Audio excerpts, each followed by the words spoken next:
Okay, section 8.3 is testing proportions. Same type of idea for hypothesis testing. We're just dealing with proportions now. If the population standard deviation is unknown, we will use, from before, we have to know that x is approximately normal, and we use a student's t-distribution. On the calculator, we use the t-test. That's what we did in section 8.2. From that, notice that this, you're dealing with an x distribution. Our next distribution is going to be dealing with proportions. That's going to be a binomial distribution. That's what we're dealing with today. The hypothesis test p-value method stays exactly the same as the previous one, except the calculator function that you use. You state the null hypothesis, the alternate hypothesis, find your test statistic, calculate the p-value, determine if you reject or fail to reject, and draw conclusions in terms of your problem that you are studying, the context of your problem. Exact same steps. The only thing that changes is what that test statistic looks like and how you calculate that test statistic.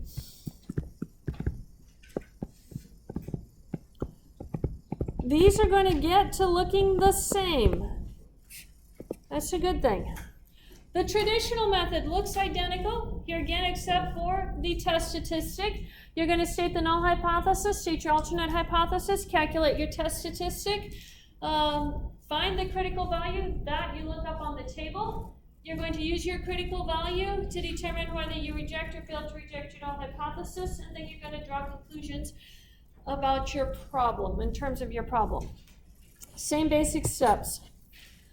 The requirements for our binomial distribution, we need n times p bigger than 5 and n times q bigger than 5. One of your very first homework problems is going to ask you where p is. Is it the test, is it the approximation that you got from the test, the data that you got, or is it from your null hypothesis? And p is a value from the null hypothesis. That's the value you're using. It's not the p hat that we calculate. It's the p, the value that you get from your null hypothesis.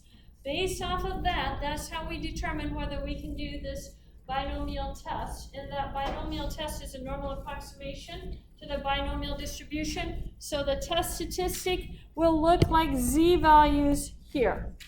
Question? P hat is r over n. P hat is r over n. R is the number of successes in your trial, n is the number of trials that you ran. R is the number of successes, n is the number of trials. So suppose I took a poll to find out how many were left-handed in this classroom, and I found out that 10 of you are left-handed. R is 10. 70, our class size, is the number of trials that we would have. That's p hat, 10 over 70. P is not necessarily that. P is a value you're testing for your null hypothesis. Maybe I tell you that 30% of our population is left-handed in the United States. I would use P equal to 30%. So P is what you're testing from your null hypothesis. P hat is R over N. Does that make sense? Yeah. Q is 1 minus P. What we want to do is approximate this using a normal distribution, and so we use our p hat minus p divided by the square root of pq over n. This was our standard deviation for binomial distribution, and the p hat was the mean for the binomial distribution. That's what we were looking at. So we use a normal approximation to the binomial. Here's our mean and our standard deviation. Now, you really don't have to know anything on this page except the definition for p hat and that p comes from the null hypothesis. That's all you have to know from this slide because your calculator does the rest for you. You don't have to know anything else. Now, where does it all come from on our calculators?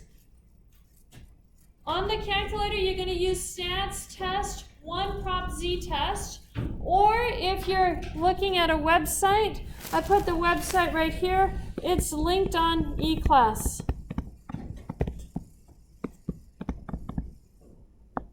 It's linked on eClass. This one was the one that worked the easiest when I tried using it. When you use the online calculator, there's some basic information you need to know. The p-value that it gives you for a two-tailed test, you have to divide that by 2 to get the p-value for a one-tailed test. On this website, they're assuming that you are always doing a two-tailed test. So you have to divide that p-value by 2 if you're doing a one-tailed test. Okay? And then you have to choose the correct sign for your test statistic. If you're doing a left-tailed test, put a minus sign in front of it. If you're doing a right-tailed test, put a plus sign in front of it. That you have to determine the sign for that. That's all you have to do extra when you're using that online program. They're going to ask you to sketch a curve, so make sure you just draw a normal curve whenever they ask you to sketch a curve on the homework. They'll give you the curve, it's just a normal curve. The p-value is the area and the tails, just like what we've been doing before.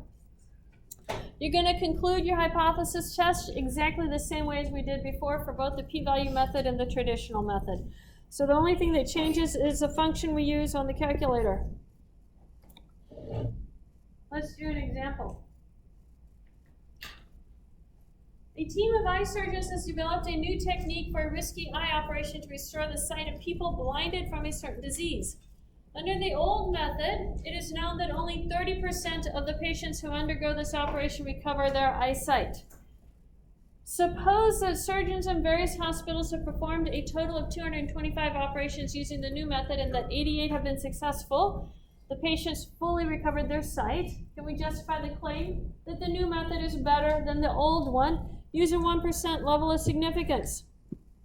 I'm going to start my p-value method on this side.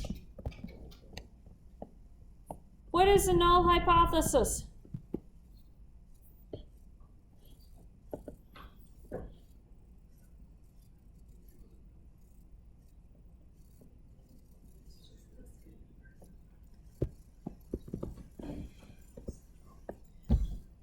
P equals 30%. It is known that only 30% of patients who undergo this operation recover their eyesight. So we can actually plug that in as 0.3. On the website, it needs it as a percentage on the website. Plug it in as a percentage. Your calculator will take a decimal. What is the alternate hypothesis?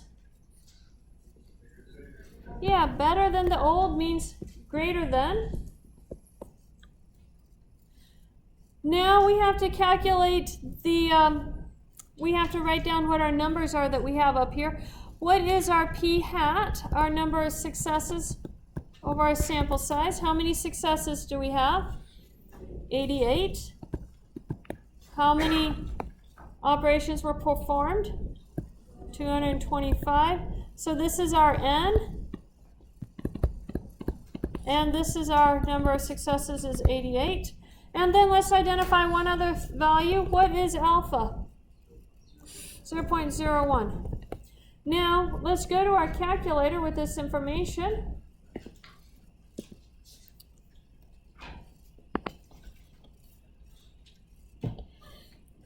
Boy, that screen's tiny. Let's start it again. Sometimes if I start it before it's connected to the projector, then when it connects to the projector, it resizes it too small. That's better.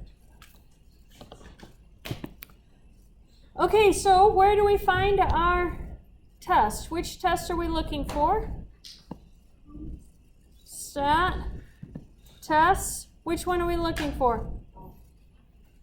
How do I know, by the way? If I'm just looking at this calculator, I have so many to choose from. We have a z-test. Cross that one off. We're never going to use a z-test. Okay? Then the next one, the t-test. The t-test we used when we had approximately normal distributions. Then we have a two-sample z-test. Cross it off. We're not going to use that one. A two-sample t-test. That's going to be next time. It means you have two approximately normal distributions. I only have one distribution, not two, so that one doesn't work. Then I have a one-prop z-test, or two-prop z-test, and that's the end of the test. How many proportions did they give me? One. So I use a one proportion, and we're doing a normal approximation, which means z. One proportion z-test. That's the test I need. So let's scroll down to number 5.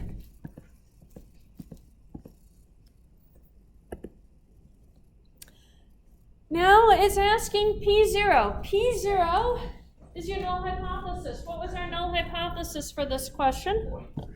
0.3. X. X is the same as R. What was X? 88. N was our sample size? 225. And then the alternate hypothesis. Is it not equal to, less than, or greater than? Greater than.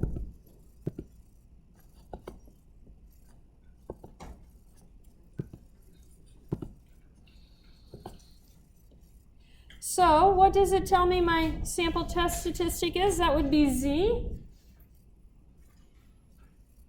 Was it 2.982? We'll give it 3 decimals of accuracy.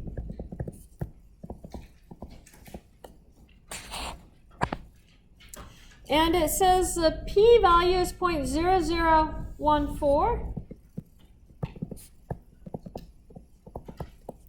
I'm going to call this p-value so you don't get it confused.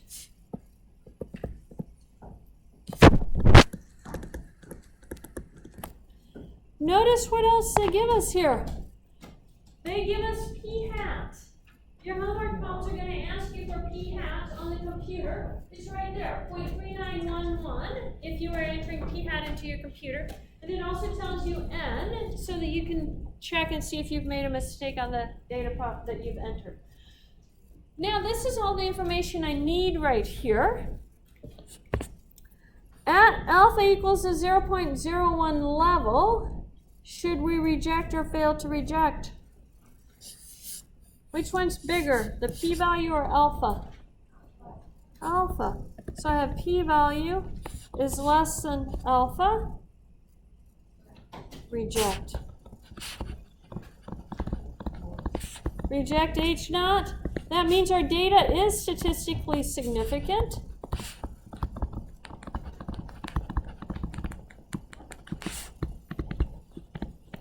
Now the last step is to write a sentence about what this means in terms of the problem. Conclude or interpret, however you want to write that.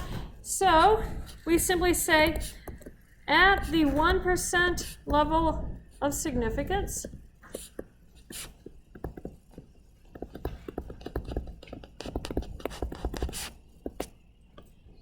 what is the problem asking us about? It appears that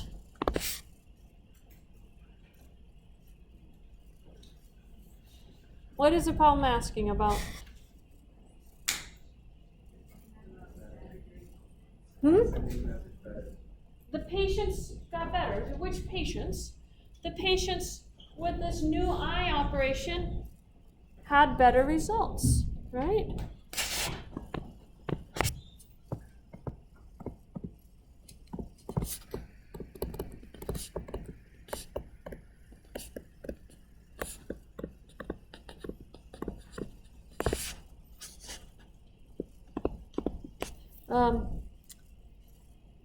Had better results. I'll put it this way.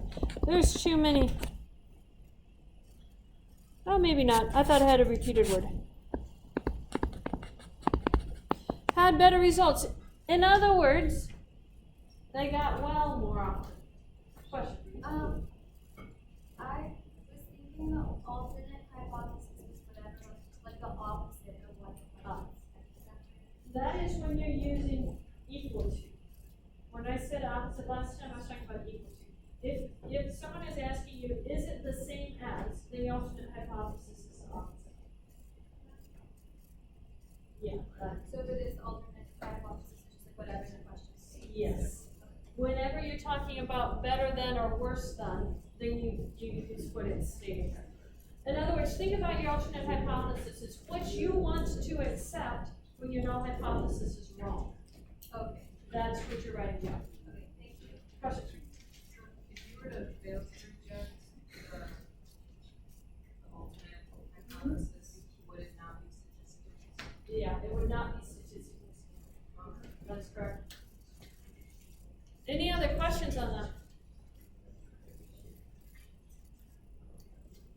so let's look. This is a p-value method. I'm going to start with the same information, and we're going to do the traditional method because half your homework asks you for that. Now the traditional method, you still have the same null and alternate hypothesis. That doesn't change. So we have p is equal to 0.3 and p is greater than 0.3. They gave us alpha is 0.01. That's all the information they gave us. We still have r is 88 and n is 225. All the other information the calculator gave us, so let's go ahead and get our z. It's 2.982. The only other difference now is we actually have to look up on the confidence tables. And I'm pretty sure that I have given you this confidence table, but I didn't bring it to class today. I typed it up in notes a long time ago. So let me write the table down over here really quick, and then you guys can look at it.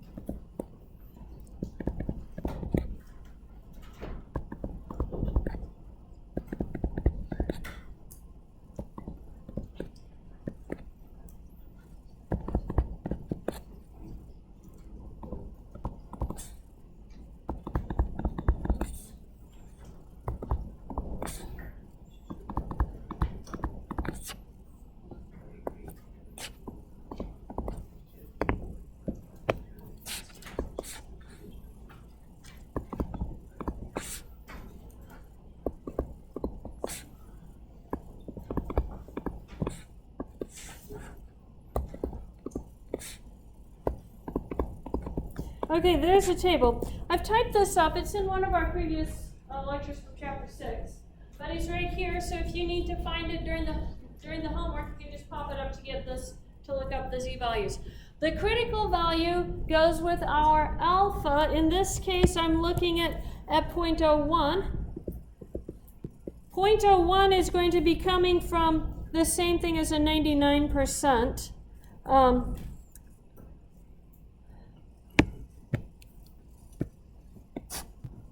This is C. I'm going to put alpha here. Alpha is just equal to 1 minus C. So this would be 0.01. This is 0.02, 0.05, 0.1, 0.15, 0.2, 0.25, and 0.3.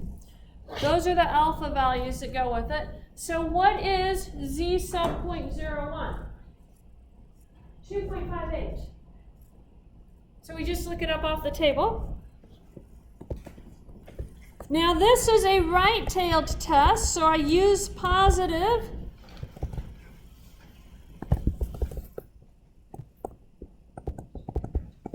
If it were a left-tailed test, I'd use z equals minus 2.58. It's positive, so it's a right-tailed, so I use a positive z value. And then I like to picture this using a normal distribution. Here's my value, 2.58. Where is 2.982 in comparison to that? Is it going to be to the right of that or to the left of that? To the right. It's bigger. So this right here is our 2.982. This whole region over here is our rejection region. So our test statistic is in the rejection region.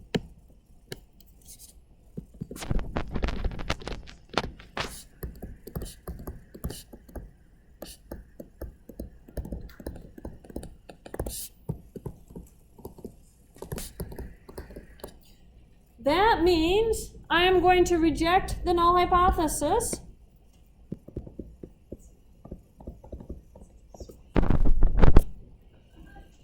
That means the data is statistically significant.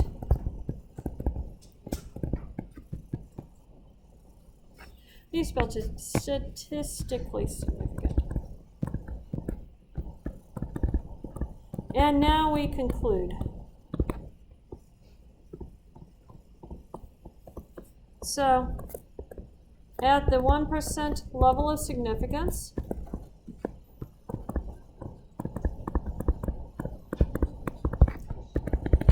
it appears, and I'm going to write this a little bit differently, it appears that the proportion of patients recovering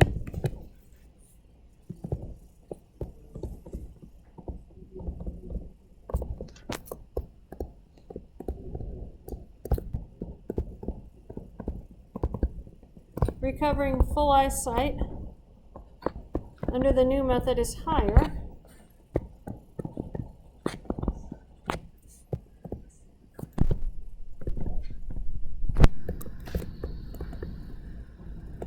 It's higher than under the old method.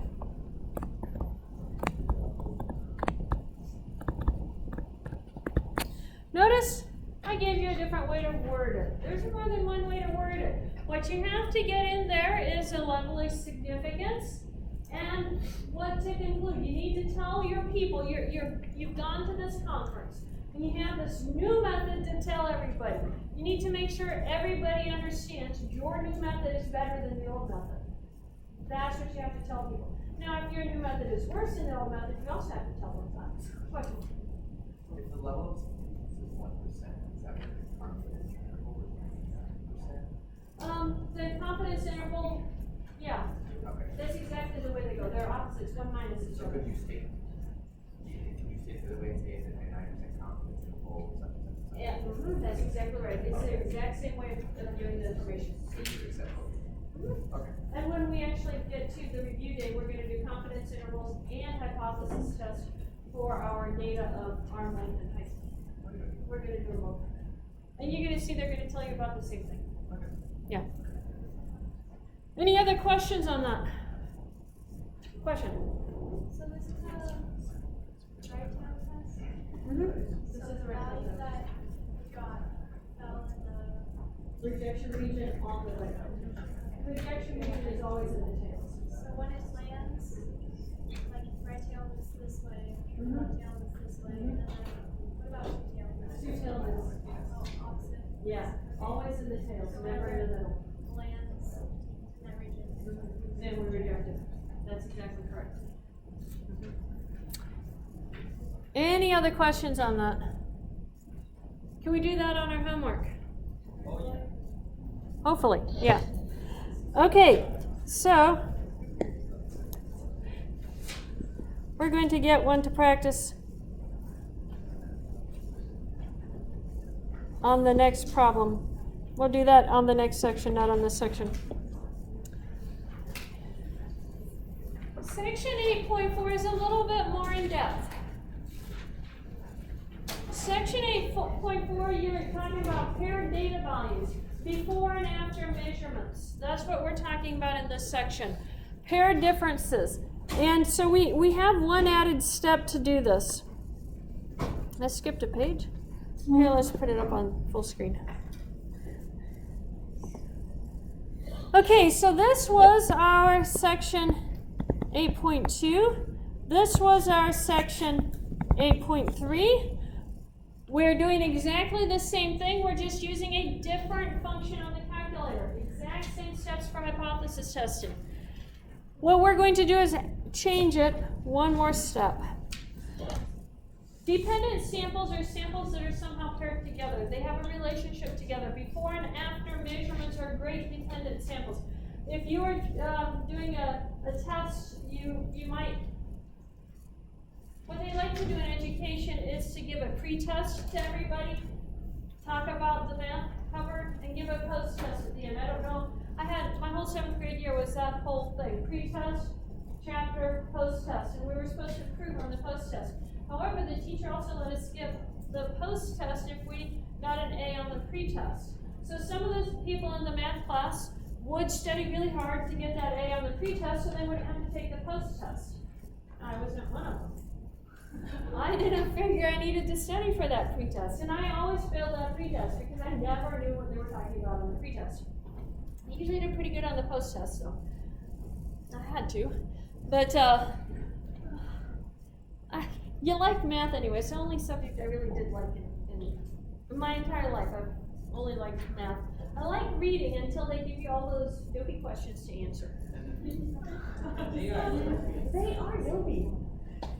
And then you go to the lit class, and the teacher has their own ideas about what the author really meant to be saying, and it was never what I got out of their lit classes. So, lit classes and I didn't get along very well either.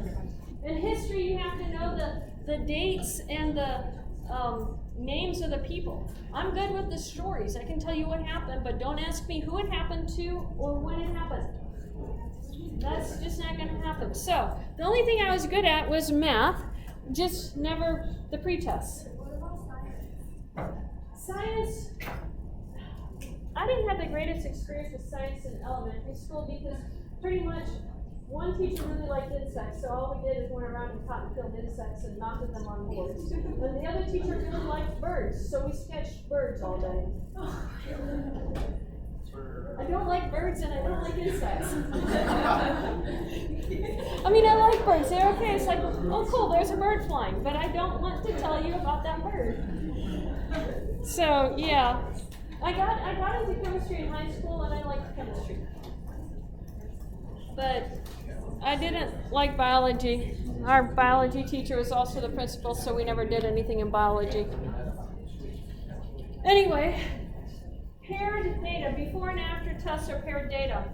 Another set of paired data. Suppose I went through and I measured the length of your left foot and the length of your right foot. That's paired data. It has you as a pairing partner between it. Okay? Before and after test. Test with you. The measure before, the measure afterwards on the test. If you wanted to measure children as they're growing, they measure the height of children at different age levels and how fast they're growing. So that's paired data. Anything that has a tie between the data values is paired data. Paired data samples is what we're talking about in this section. Paired data samples are dependent data samples. So just think about this as paired.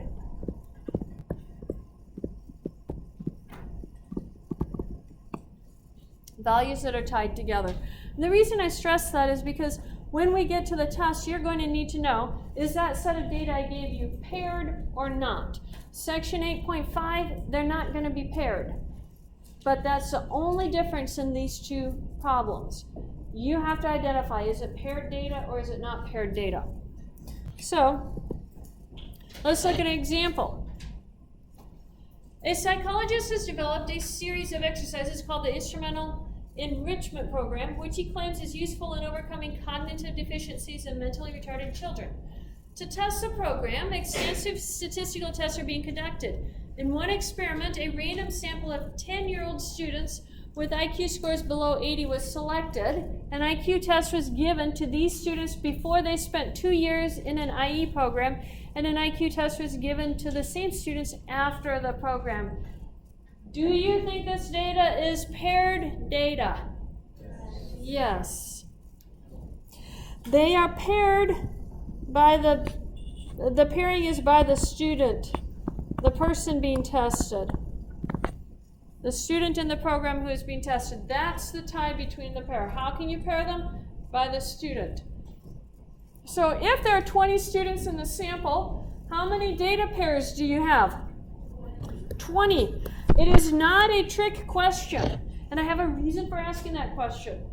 You have to know your sample size. Your sample size is the number of data pairs. Okay? Your sample size is the number of data pairs. So in this example, I have a sample size of 20, even though it looks like I have a sample size of 40, 20 before and 20 after. The before and after get paired together, and you have 20 data pairs. So your sample size is 20.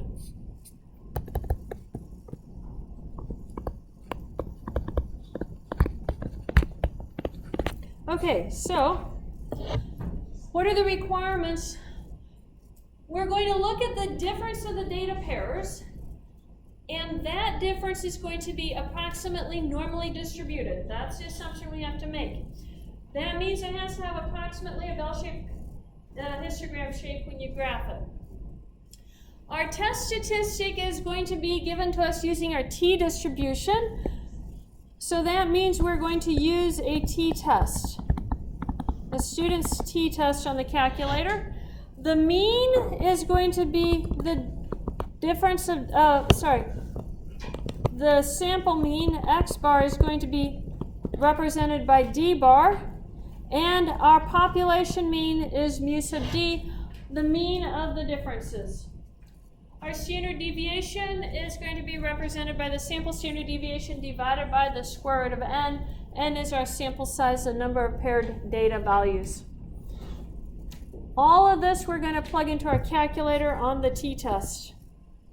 So when you're plugging it into your calculator, your first step is to take the difference of the paired data values. Be careful in doing this. You put all your data in one, all your first data in list 1, all your second data in list 2, or vice versa. Don't mix up your data half and half. All the before data in one list, all the after data in the other list. You have to keep them straight. Your null hypothesis is always mu d equals to 0. That means on Monday, when I give you a question, it's going to ask for the null and alternate hypothesis. You know immediately H0 colon mu d equals 0. That's what you're going to write down. It's forever and for always that. You don't have to go searching for a number. It's forever and for always equal to 0. The reason is we want to know, are they the same values or are they different values? The alternate hypothesis is going to be greater than 0, less than 0, or not equal to 0, but it's always 0 afterwards. We're just trying to test to see if one population has a higher value than another population. And therefore, the difference should be either positive, negative, or 0. That's what we're looking for. Then you're going to use your t-test on your calculator. You're going to find your test statistic from your t-test on your calculator. You're going to find the p-value here again on your calculator. If you're using the traditional method, you'll use the tables that I printed out and gave to you guys. They're also posted on eClass to find the critical values. And then you draw conclusions just like we have drawn our conclusions before. Let's look at a few more of the steps. Our conclusions follow just the same way. If you fail to reject it, then you're concluding that the sample data give the same results. If you fail to reject the sample data give the same results, that means there does not appear to be a difference in the means of the two distributions. If you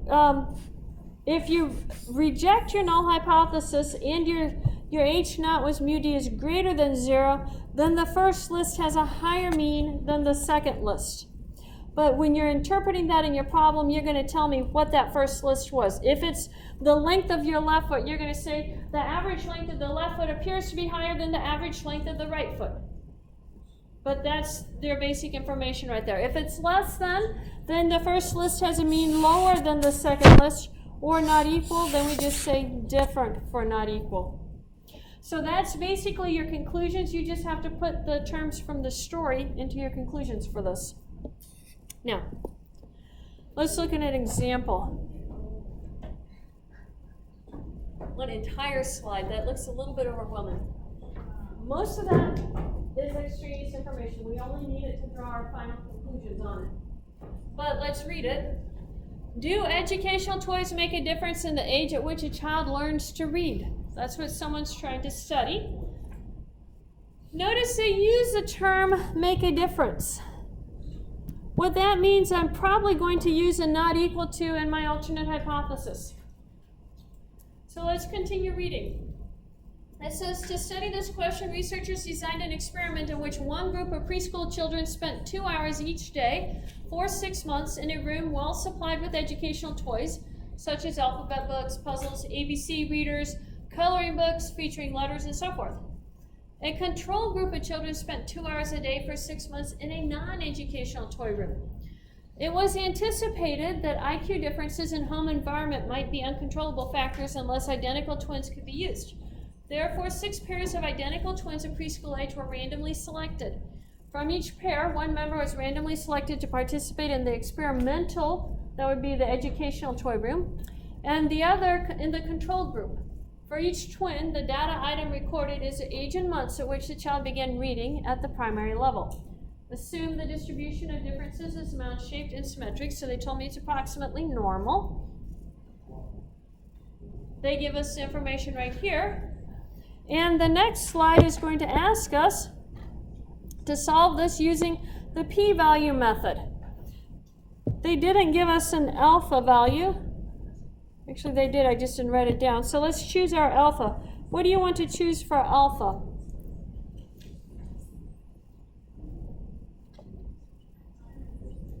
%?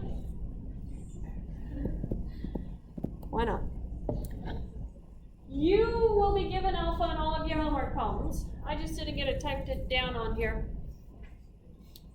What is the null hypothesis for this? Mu d equals to 0. Someone remember this slide? Yeah, always equal to 0. What is the alternate hypothesis? Not equal to 0, because it said doesn't make a difference. Okay, difference or different, that term tells you not equal to. Now, what I have to do is I have to deal with this data. This is paired data. It's paired by the twins. The twin set is what's giving us that data. So it's paired data. What we're going to do is we're going to put the experimental group into list 1. And we're going to put the control group into list 2 on our calculator.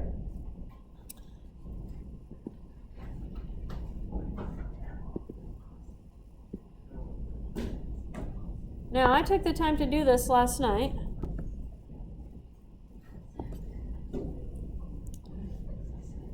There's my list 1, there's my list 2. Those of you with a calculator that are doing this with me, let me move my screen down. Put the experimental data into list 1.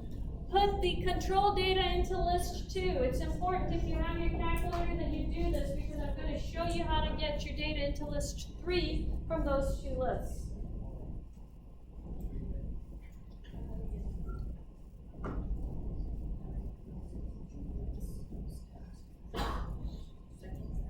If you don't have a calculator to do this with, you get to subtract them by hand. Or an Excel spreadsheet. And then plug them into our t-test calculator online. Okay, do we have all the data in the list? I see a couple more calculators going still.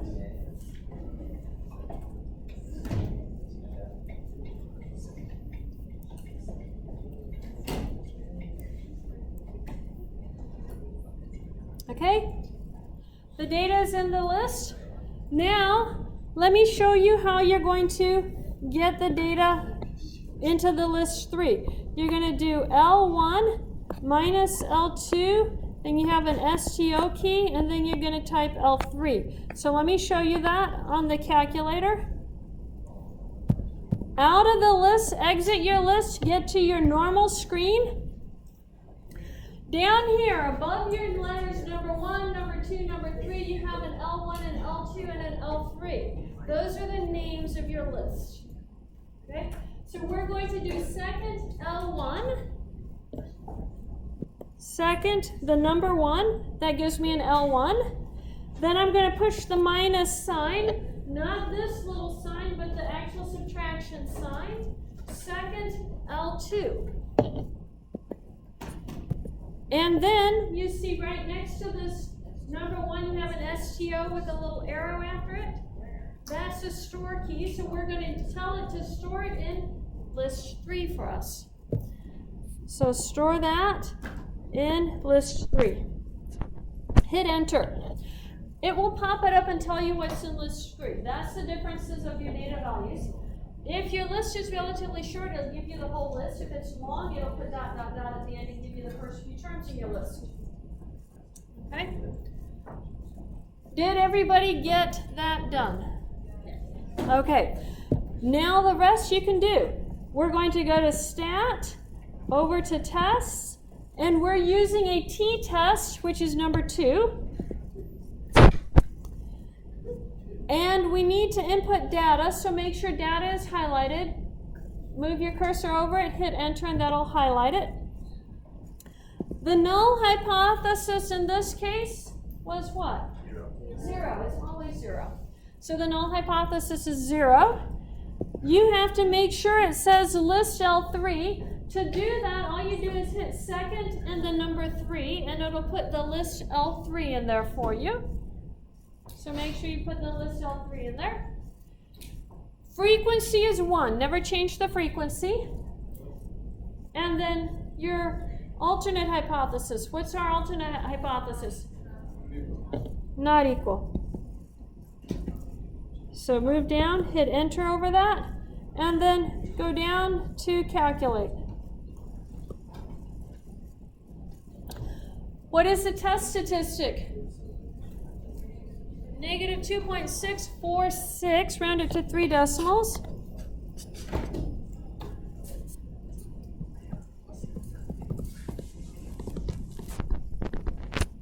And we need the p-value. The p-value is, the p equals 0.0457. We'll go with that.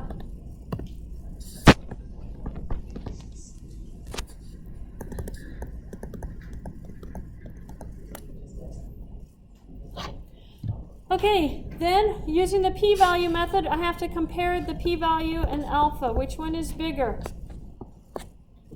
We decided alpha was going to be 10%. Alpha is bigger, so what do? Reject. If we reject H0, is our data statistically significant? Yes.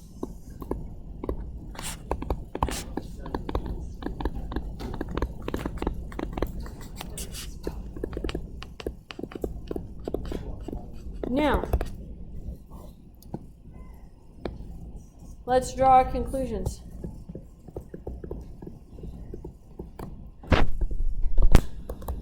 At the 10% level of significance,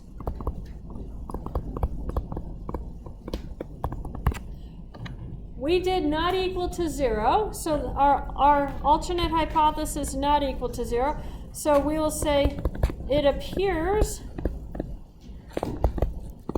that there is a difference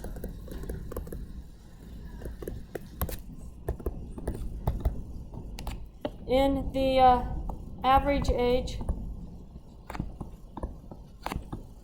at which each twin began to read, at which the educational, I'll write it all out, educational twin group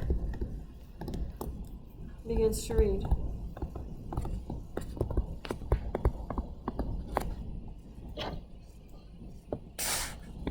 And I need to say what it's compared to.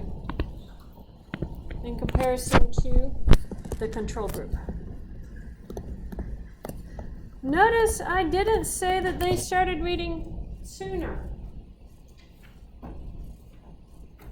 I didn't say that the experimental group started reading sooner. I just said that it's different. Why wouldn't I say that they started reading sooner? Because that's not what my alternate hypothesis said. You always go with what your alternate hypothesis is saying. In this case, they just wanted to test to see if there was a difference in the ages at which the twins started reading. So at the 10% level, there does appear to be a difference at which the twins start reading. Now, suppose that I had done this test using alpha is at the 1% level of significance. Yeah, I'm just changing the alpha value. What changes on the test? Everything else stays the same, right?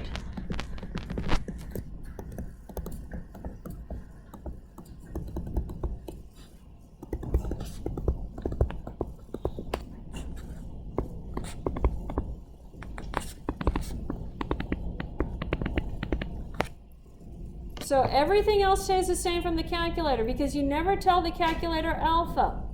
Now compare the p-value and alpha. Which one's bigger in this case?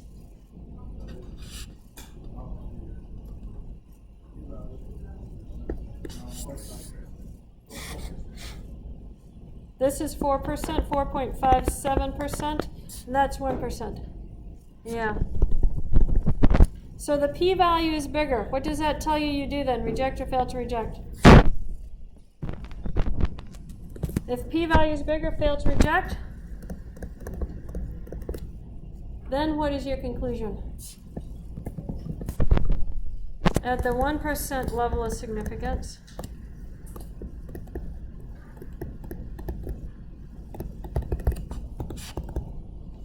there does not appear to be a difference.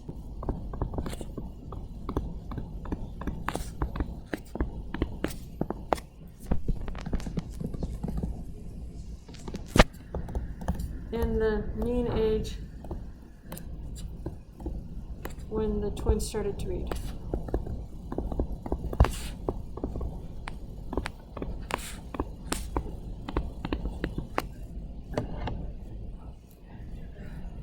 Is it important for us to specify alpha? Yeah, you can get completely opposite conclusions. Yeah, you have to have that decided before you start your test. Otherwise, your test can sway your results. Okay, the traditional method, the only thing else on the traditional method, the only difference on it is that you have to look something up for it. So I use the same null hypothesis. I use the same alternate hypothesis. We use the same t-value, minus 2.646. And now you have to look up the critical value.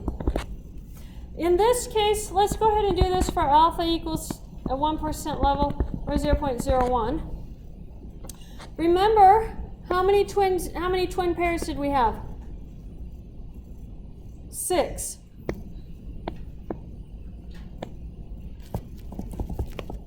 Do you guys have your sheets with that chart on it?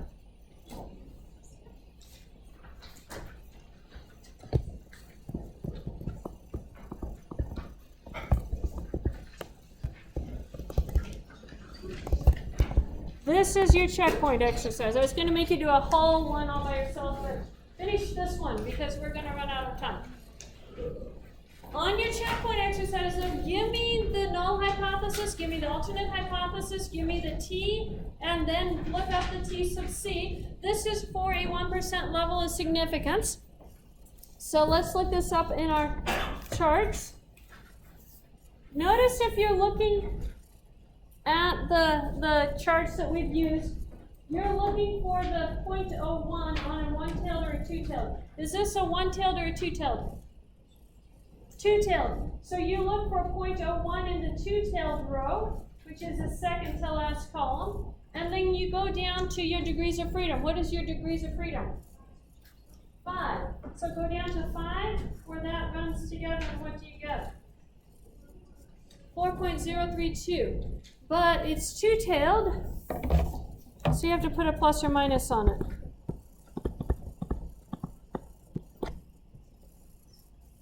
Right? Draw your picture.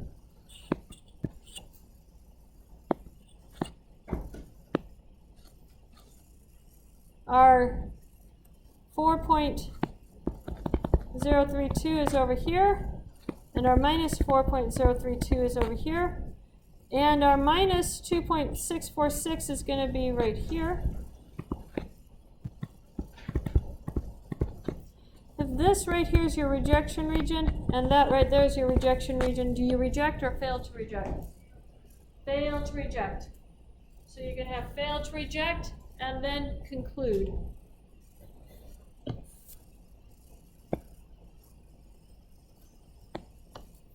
Okay, go ahead and finish that.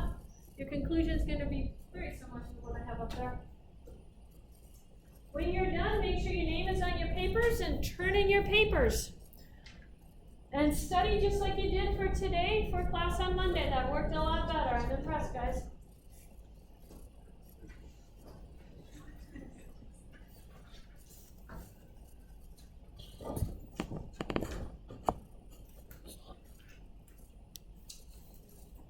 Mm-hmm.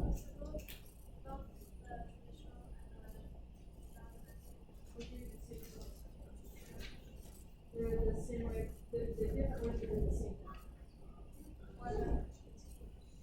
The tradition, yeah, you have to look it up.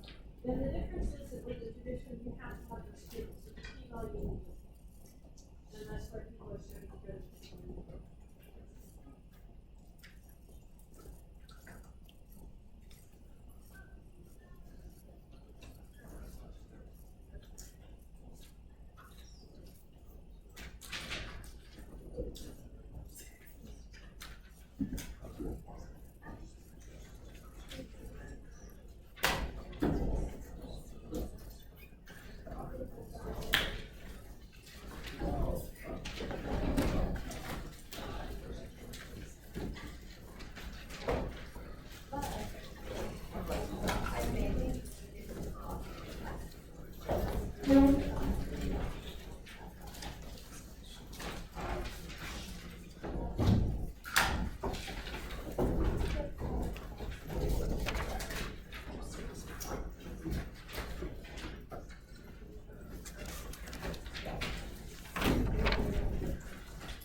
What is it that you're asking for here, or that you're wanting? I want you to draw this picture showing where the p-value is. It's similar to this picture that we have here for our t's, but the p-value, you label the sample test statistic on it. So where is your sample test statistic? Oh, no, sorry, I was talking about this one. No, this one isn't. This one is saying, remember on the example I just did on the board where we had 10% and then I switched it to 1% and it changed from rejecting to failing to reject? If you reject it to 5%, it doesn't mean you'll reject it at 1%. Because maybe the p-value is 3%. So if the p-value is 3%, then 3% is less than 5% and you would reject. But it's bigger than 1%, so you wouldn't reject down here. Okay. So the answer would be no, because the p-value may be bigger than 1%.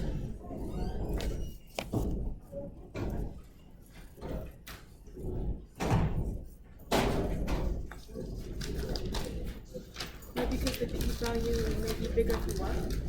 Maybe bigger than 1%. Bigger than. Okay, that makes sense. So, and what about this one? Those two. What sampling distribution are you using? Is it a binomial distribution or a t distribution? T distribution. It's a t distribution because you're given x bar. And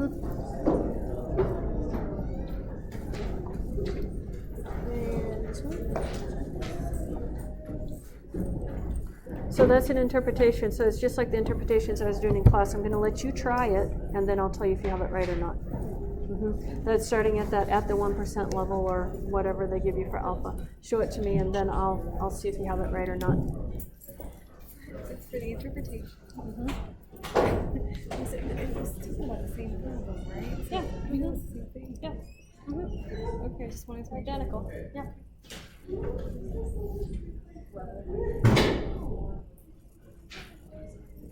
Another question.